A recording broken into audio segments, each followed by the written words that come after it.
me disperser. Voilà, il est qualifié de me disperser. Ça veut dire que mon peuple que j'ai dispersé. Continue. M'apporteront des offrandes. Donc les offrandes, c'est une exigence de la loi mosaïque. Donc ce peuple est soumis ou était soumis aux exigences de la loi mosaïque. Ça veut dire autrement dit que c'est à ce peuple que les lois mosaïques ont été données. Parce que personne ne peut donner les offrandes, c'est les exigences de la loi mosaïque. Selon le livre de Lévitique chapitre 1 verset 2, on a déjà vu ça dans les vidéos précédentes. Allez. Sophonie chapitre... Continue ma soeur, Sophonie chapitre 3 verset 11. Sophonie 3 verset 11. En ce jour-là, tu n'auras plus à avoir honte de toutes tes actions par lesquelles tu as péché contre moi. Donc ce peuple a péché contre Tata Nzambi, c'est pourquoi ils sont dispersés là-bas en Afrique, parce que la dispersion fait partie des malédictions, selon le livre des malédictions, dans Deutéronome chapitre 28, verset 15 jusqu'à 68. C'est la partie des malédictions qui arriveront à ce peuple s'ils se prostituent avec des dieux étrangers, s'ils ne suivent pas les lois de Tata Nzambi. À partir du verset 63 jusqu'à 64, on parle de la dispersion comme une malédiction. Donc la dispersion, c'est une malédiction. S'ils sont dispersés au-delà du fleuve de l'Éthiopie, c'est-à-dire de l'Afrique centrale jusqu'en Afrique du Sud, c'est parce qu'ils sont sous la malédiction de Deutéronome chapitre 28. C'est pourquoi on utilise le verbe pécher contre moi. Ils ont péché contre Tata Nzambi, c'est pourquoi ils sont maudits dans cette dispersion. Continue.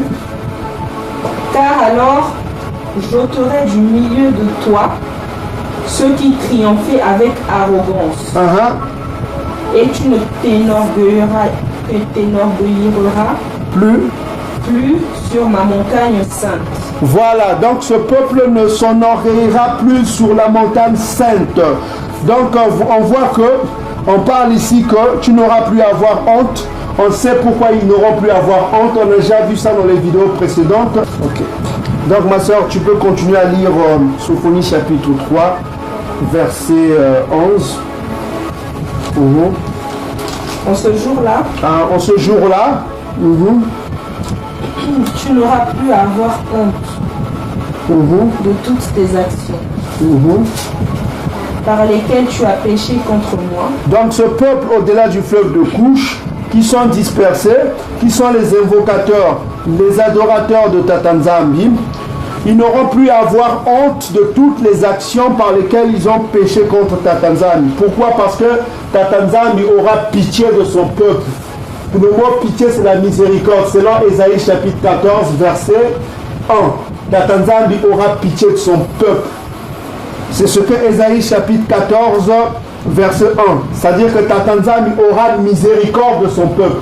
Donc on voit qu'on est en train de parler à la base de la miséricorde dont parlait Romains chapitre 9, verset 23, n'est-ce pas? La vase de la miséricorde. Donc on voit déjà, on parle ici de la vase de la miséricorde. Ok? En ce jour-là, tu n'auras plus à avoir honte de toutes les actions par lesquelles tu as péché contre moi. Pourquoi ils n'auront plus honte? On va lire rapidement dans Ésaïe chapitre 45, verset 17.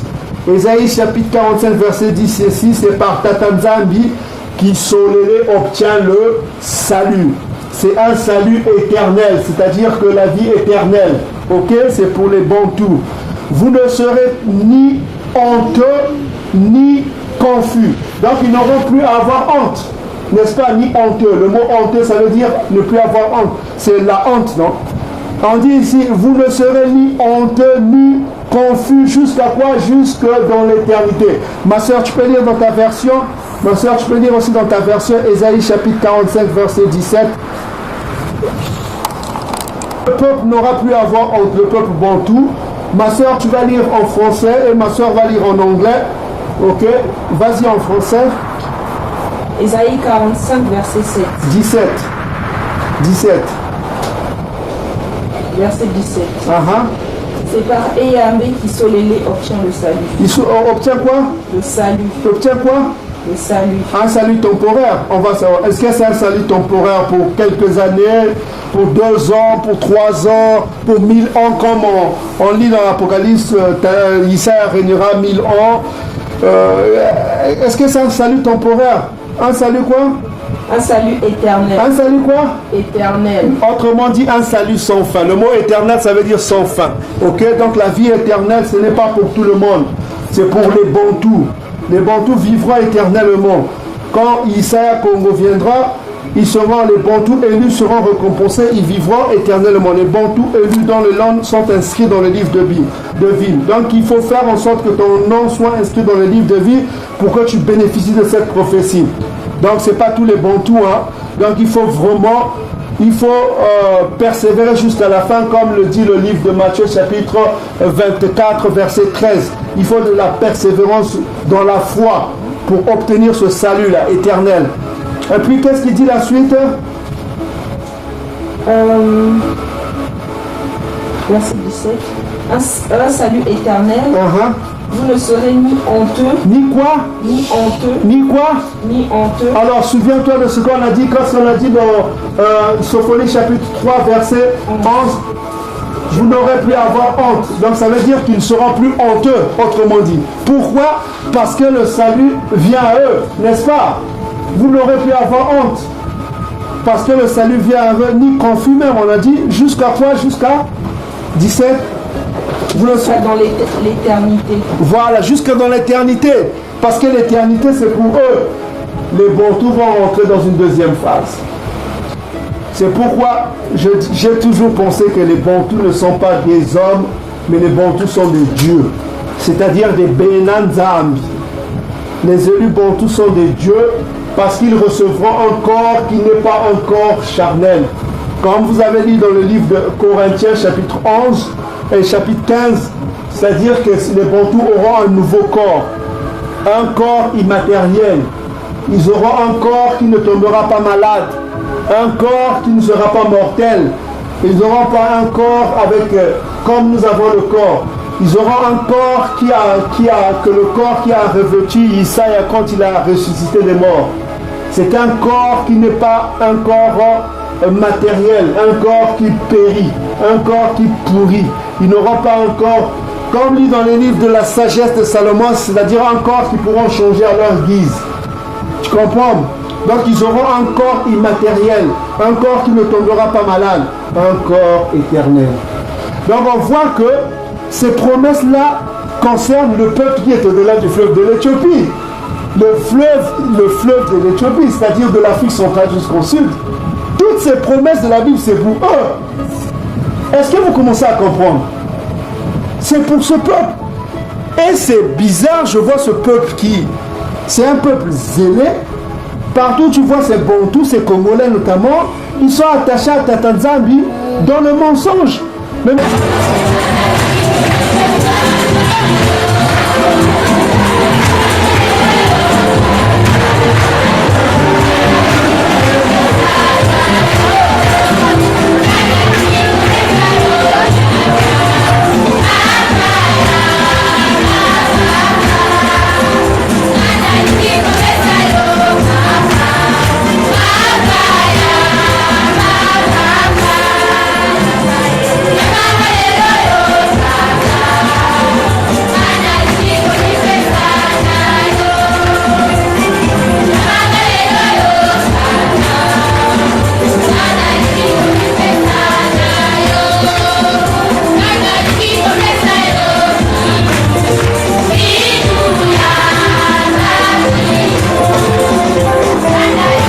Malgré ça, ils sont toujours attachés à Tatanzambi. Donc c'est un peuple béni. Malgré les malédictions qu'ils subissent actuellement, ils doivent revenir à Tatanzambi pour être sauvés. Ok? Donc c'est notre but actuellement, multiplier les vidéos afin de réveiller ce peuple, afin de faire que ce peuple revienne à Tatanzambi. Donc tu peux repartir dans Sophonie chapitre 3 verset 11. Sophonie chapitre 3 verset 11. Sophonie 3 verset 11. En ce jour-là, tu n'auras plus à avoir honte. Donc le peuple n'aura plus honte. Pourquoi? Parce qu'ils seront pardonnés selon Ésaïe chapitre 14 verset 1. Et parce qu'ils auront le salut éternel selon Ésaïe chapitre 45, verset 17. Ils n'auront plus à avoir honte. Parce qu'ils ont fait des choses, ils ont péché contre Tatanzam. Continue. De toutes tes actions par lesquelles tu as péché contre moi. Car alors, j'ôterai du milieu de toi ceux qui triomphaient avec arrogance. Donc ceux qui sont orgueilleux seront ôtés, c'est-à-dire les rebelles. Les rebelles ne bénéficieront pas de cette promesse. Donc ça veut dire que ce n'est pas pour tous les bantous, n'est-ce pas? Ceux qui triomphaient avec arrogance, ils seront écartés. Donc ça veut dire que les rebelles seront écartés. Ça, vous pouvez le lire dans le livre de Ézéchiel, chapitre 20. On explique un peu tout ça, que les bantous, certains bantous rebelles, certains bantous qui ont perdu la foi, certains bantous qui font confiance au Dieu des dômes, le Jésus aux longs cheveux, et qui continuent à faire des sacrifices, à prier pour ce Jésus aux longs cheveux. Ces bantous-là, on ne peut rien faire pour vous. On a multiplié les vidéos, on a perdu des sommeils, on fait des sacrifices énormes pour vous donner la vérité, mais malgré ça, vous êtes attaché à votre Jésus blanc aux longs cheveux, aux yeux bleus. Dans le temps de malheur, on verra si ce Jésus aux longs cheveux viendra vous sauver. Mais nous, ce qui est sûr, on sait que Isaac nous sauve. On sait que ce qu'il fait pour nous, on voit sa puissance, on voit sa manifestation. Mais vous faites confiance à votre Jésus édomite, aux longs cheveux, aux yeux bleus blancs. On verra quand le malheur viendra. On verra qui sera sauvé, on verra qui sera élevé, on verra qui vivra en bonne santé, on verra qui vivra en mauvaise santé. Vous-même, vous verrez. Ceux qui sont en mauvaise santé, ceux qui souffrent beaucoup, c'est ceux qui ont fait confiance en ce Jésus blanc aux longs cheveux. On voit comment ils souffrent. On voit qu'est-ce qui est le malheur qui les frappe. Ils ont toujours des problèmes. Mais nous, on a fait confiance en Nzambi, Yabakoko Nabiso, Tatanzambi Yamazulu. On revient aux sources, à la source. On ne prie plus les Jésus édomites là, ce n'est pas pour nous. Rome nous a trompés, Édom nous a trompés, on a compris. On revient à la Bible qui est notre héritage. On n'a pas d'autre Bible que la Bible que vous avez entre vos mains. Donc ma soeur vient de lire tout à l'heure que le peuple a péché contre Tatanzambi. Le peuple a fait des crimes. Ils ont encore l'empreinte de leurs crimes dans le langage lingala. On a vu ça dans les vidéos précédentes. On a vu que malgré leurs péchés, ceux qui reviendront à Tatanzambi, ils seront pardonnés et ils auront la vie éternelle. Ils n'auront plus à avoir honte parce qu'ils seront pardonnés. C'est ce peuple qui est au-delà du fleuve de Couche dont on parle. Au-delà du fleuve de Couche, de l'Afrique centrale jusqu'à l'Afrique du Sud. C'est à ce peuple-là qu'on a donné les lois et ils ont l'obligation de revenir toujours aux lois de Tatanzambi. S'ils apportent des offrandes, c'est selon les exigences de la loi de Mosaïque. S'ils sont appelés adorateurs, parce qu'ils invoqueront le nom de l'Éternel avec des lèvres pures. Parce que le mot adorer et invoquer, c'est les mêmes termes, c'est des synonymes. Donc, Romains, dans le livre de Romains qu'on vient de lire, on a dit que l'apôtre Paul a dit qu'il y a deux vases. En parlant de Édom, au verset 13, 9-13, il a parlé de Tatanzambi a aimé les Bantous Yakuba et il a haï les Mindélé, les Européens, Édom.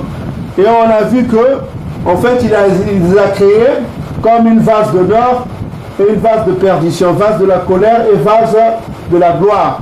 Donc on va savoir que, et Romain nous a dit que la gloire n'appartient qu'aux Israélites selon la chair, n'est-ce pas? Selon Poussou, selon Makila, selon Menga, selon le sang. Ça n'appartient pas à tous les peuples, comme les Bantous, les pasteurs du dimanche nous disent tous les jours que Israël spirituel, tout cela pour écarter la gloire qui revient aux Bantous, pour donner ça à d'autres peuples.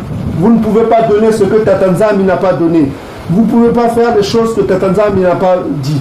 Vos pensées ne sont pas les pensées de Tatanzambi, comme ma soeur nous a dit dans Ésaïe chapitre combien, que les pensées de Tatanzambi sont autres. Ésaïe 55 verset 8. Voilà, c'est ça. Nos pensées ne sont pas les pensées de Tatanzambi.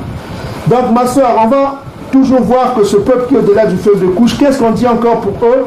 On va savoir si c'est à eux la gloire, si la gloire les appartient au peuple. Donc tu étais au verset 11, c'est ça? Maintenant va au verset 20. En ce temps-là, donc en ce temps-là, c'est-à-dire le temps de son arrivée, parce qu'on a lu au verset 8, c'est le retour de Makaya comme le grand roi qui vient, le grand ange, à son retour là, en ce temps-là, c'est-à-dire au retour de Makaya Congo, de Issa Congo, de ce que vous appelez Jésus en son retour, qu'est-ce qui va se passer? Continue. Je vous ramènerai. Donc on peut que ramener un peuple